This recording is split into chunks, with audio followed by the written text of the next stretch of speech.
മോനെ അതിരടി കണ്ടുവന്നിരിക്കുകയാണ് ഒരു cringe comedy പടം.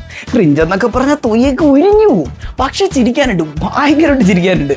ആൻഡ് ഇത് ഫസ്റ്റ് ദിവസം തന്നെ പോയി കണ്ടാൽ എന്തായാലും കാര്യമായി. നാളെ മുതൽ ഇതിനകത്ത് സ്പോയിലേഴ്സ് മൊത്തം ഇൻസ്റ്റാഗ്രാമിൽ ഇവന്മാർ അടിച്ചിറക്കും.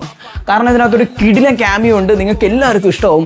ആ ക്യാമിയോയുടെ കാര്യം ഓൾറെഡി എല്ലാവരെയും കമൻറ്റിൽ കൂടി ഇവന്മാർ അറിയിക്കും. ഓക്കെ, പടം എങ്ങനെയുണ്ടെന്ന് വെച്ച് കഴിഞ്ഞാൽ ഇതൊരു മസ്റ്റ് തിയേറ്റർ വാച്ച് ആണോ എന്ന് വെച്ച് കഴിഞ്ഞാൽ തിയേറ്ററിൽ കണ്ടതിൽ നിങ്ങൾക്ക് ഈ ഒരു എക്സ്പീരിയൻസ് കിട്ടുള്ളൂ. ഭയങ്കര എനർജറ്റിക് ആയിട്ടുള്ള ഒരു എക്സ്പീരിയൻസ്. ഫോണിൽ ചിലപ്പോൾ നിങ്ങൾക്ക് ആ വൈബ് കിട്ടിക്കൊള്ളണമെന്നില്ല.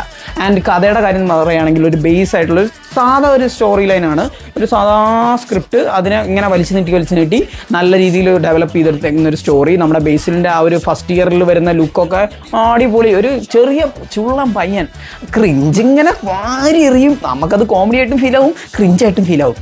ആൻഡ് ഒരു ചെറിയൊരു കാര്യത്തിന് വേണ്ടിയിട്ട് പ്രവർത്തിക്കുന്ന ഒരു രീതിയിലുള്ള ഒരു മൈൻഡ്, ഒരാളുടെ സന്തോഷം കാണാൻ വേണ്ടിയിട്ട് പ്രയത്നിക്കുന്ന ഒരു അനിയൻ, അങ്ങനത്തെയൊക്കെ ഒരു ഫീല് നമുക്കിതിനകത്ത് കിട്ടും. And first half full energetic ആയിട്ടുള്ള ഒരു കോമഡി ക്രിഞ്ച് പടം. സെക്കൻഡ് ഹാഫ് എത്തുമ്പോഴേക്കും ഈ ഒരു ക്യാരക്ടറിൻ്റെ ഡെവലപ്മെൻറ്റ് ചെറുതായിട്ട് കാണിച്ചു തുടങ്ങും. നല്ല ടെൻഷൻ ഇങ്ങനെ ബിൽഡാവും. ഇതെന്ത് സംഭവിക്കും അങ്ങനത്തെ ഒരു ഫീലൊക്കെ വന്നിട്ട് ഡീസൻ്റ് ആയിട്ട് ക്ലൈമാക്സ് എൻഡ് ചെയ്തു. ആൻഡ് ക്ലൈമാക്സിൽ ഒരു ക്യാമിയോ റോൾ ഉണ്ട്, അത് അടിപൊളിയാണ്. ആൻഡ് വില്ലൻ എങ്ങനെയുണ്ടെന്ന് ചോദിച്ചു കഴിഞ്ഞാൽ ആ ഒരു റോളിന് ആ ഒരു വില്ലൻ അടിപൊളിയാണ്. ആൻഡ് ആ ഒരു ക്യാരക്ടറായിട്ട് നിങ്ങൾ അതിനെ കാണാം, അപ്പം അടിപൊളിയാണ് ആ വില്ലൻ. ആൻഡ് പിന്നെ എന്താ പറയാനുള്ളത്, ഒരു തിയേറ്റർ എക്സ്പീരിയൻസ് ഉണ്ടോ എന്ന് ചോദിച്ചു കഴിഞ്ഞാൽ തിയേറ്റർ എക്സ്പീരിയൻസ് ഉള്ളൊരു പടമാണ്. ആൻഡ് ക്രിഞ്ച് നിങ്ങൾക്ക് നല്ല പോലെ ഫീൽ ചെയ്യും. ആൻഡ് എനിക്ക് വർക്കൗട്ടായി, ചിലപ്പോൾ നിങ്ങൾക്ക് വർക്കൗട്ട് ആവുമായിരിക്കും.